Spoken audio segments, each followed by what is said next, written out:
Dear students, आज हम लोग पढ़ेंगे demand and law of demand. इस साल 2024 में जो एग्ज़ाम है उसमें इससे संबंधित एक दो क्वेश्चन निश्चित रूप से रहेगा। सबसे पहले हम देखेंगे कि डिमांड क्या है। डिमांड क्या है? मान लीजिए हम बाजार जाते हैं, हम देखते हैं कोई भी चीज़ को, मान लो एक शर्ट देखते हैं, हमें बहुत अच्छा लगता है, वो हम चाहते हैं उसको खरीदना। तो सबसे पहले जब देखते हैं वो हमें अच्छा लगता है तो वह हुआ डिजायर। तो किसी भी चीज़ को परचेज करने के लिए पहला चीज़ होता है डिजायर, उसकी चाह या इच्छा। दूसरा, जब उसे हम दुकानदार से पूछते हैं कि what is the price of this shirt, वो बोलता है कि 100 रुपया उसका दाम है। हम अपना पॉकेट देखते हैं, अगर हमारे पास 100 रुपया होता है तो हम उसको खरीदने के लिए सक्षम रहते हैं। वो है कैपेसिटी टू परचेज, क्रय करने की शक्ति। और तीसरा चीज है विलिंग टू पे। अब मान लो हम पैसा तो है लेकिन अगर हम खर्च ही नहीं करेंगे तो वह डिजायर हमारा डिजायर ही रह जाएगा, डिमांड नहीं बनेगा। जैसे अगर एक कंजूस सेठ या कंजूस व्यक्ति जिसके पास कैपेसिटी भी है, डिजायर भी है, लेकिन वह खर्च करना नहीं चाहता है तो उसका डिजायर ही रह जाएगा, उसकी इच्छा ही रह जाएगी, वह कभी डिमांड नहीं बन पाएगा। अर्थात कोई भी डिजायर डिमांड तब बनेगा जब कैपेसिटी टू परचेज, खरीदने की क्रय शक्ति हो उसके पास। दूसरा, व्यय करने की उसमें तत्परता हो, प्राइस दिया हुआ हो, तभी वह कोई भी डिजायर डिमांड बनता है। अर्थात effective desire is called demand. Effective desire को ही डिमांड कहते हैं। समझ में आ जाना चाहिए। Desire plus capacity to purchase plus willing to pay, that is called demand.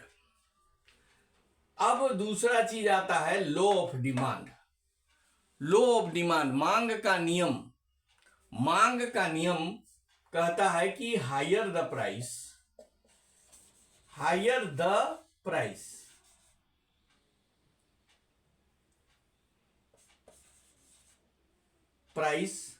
Lower the demand,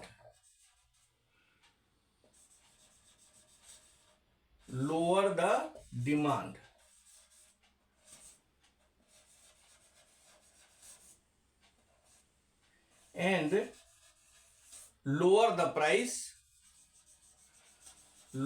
the price higher the demand.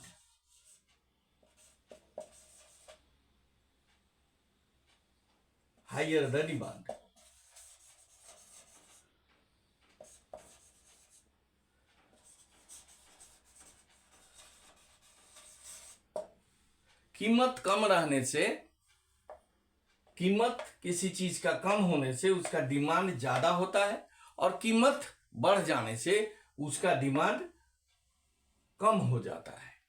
इसी को मांग का नियम कहते हैं। एक पारिभाषिक रूप में हम कह सकते हैं कि यदि अन्य बातें समान रहें तो मूल्य बढ़ने पर मांग घट जाती है और मूल्य के बढ़ने पर मांग घट जाती है और मूल्य के घटने पर मांग बढ़ जाती है। इसे ही मांग का नियम या लॉ ऑफ डिमांड कहते हैं। If other things remain constant, higher the price lower the demand and lower the price higher the demand, this is called law of demand. अब दूसरा चीज हम देखेंगे कि how we can calculate elasticity of demand. किस प्रकार से हम मांग की लोच, मांग का नियम बताता है कि यदि मूल्य बढ़ेगा तो मांग घटेगा और मूल्य घटेगा तो मांग बढ़ेगा। लेकिन यह ये नहीं बताता है कि कितना प्राइस घटने से कितना डिमांड बढ़ेगा या कितना प्राइस बढ़ने से कितना डिमांड घटेगा। इस चीज को यह नहीं बताता है। इस चीज को बताता है elasticity of demand, ED. Elasticity of demand equal to होता है percentage change in demand by percentage change in price.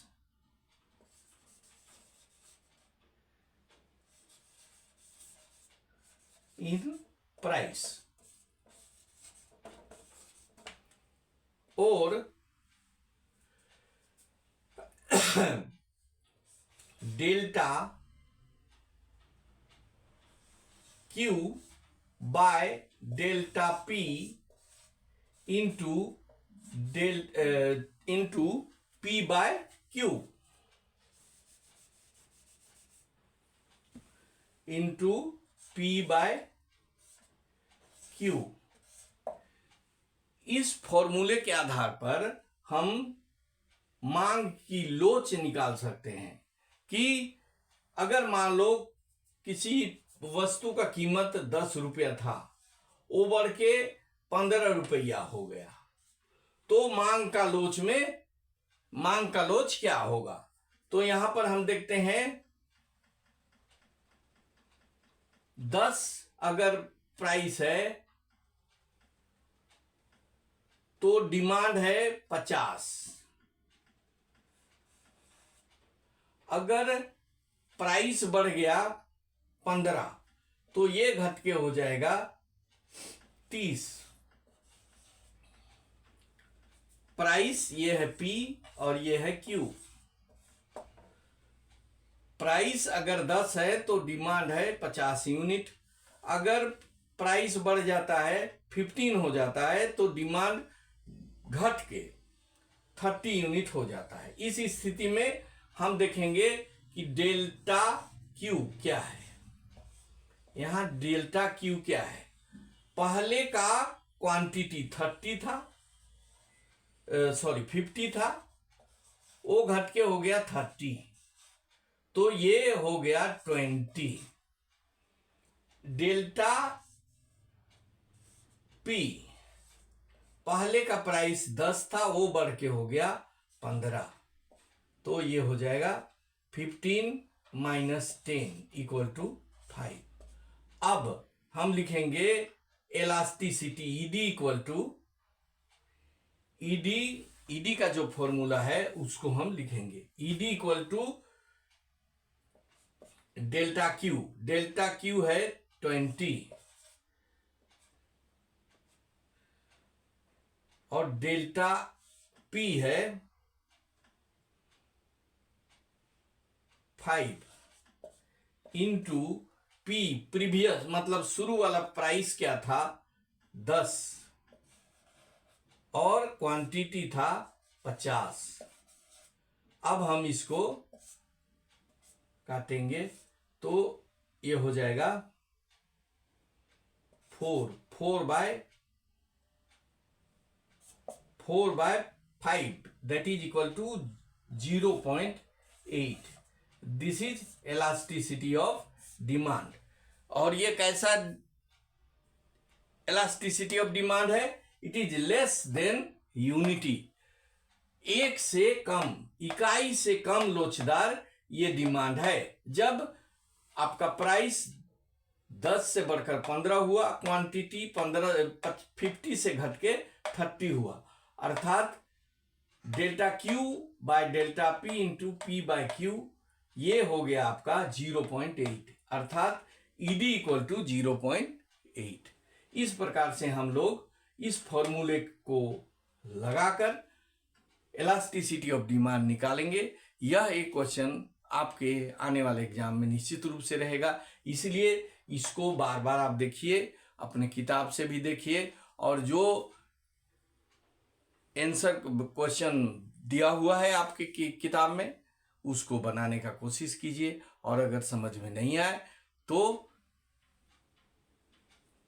आप हमें कमेंट में लिखिए, पूछिए, हम आपको बताएंगे।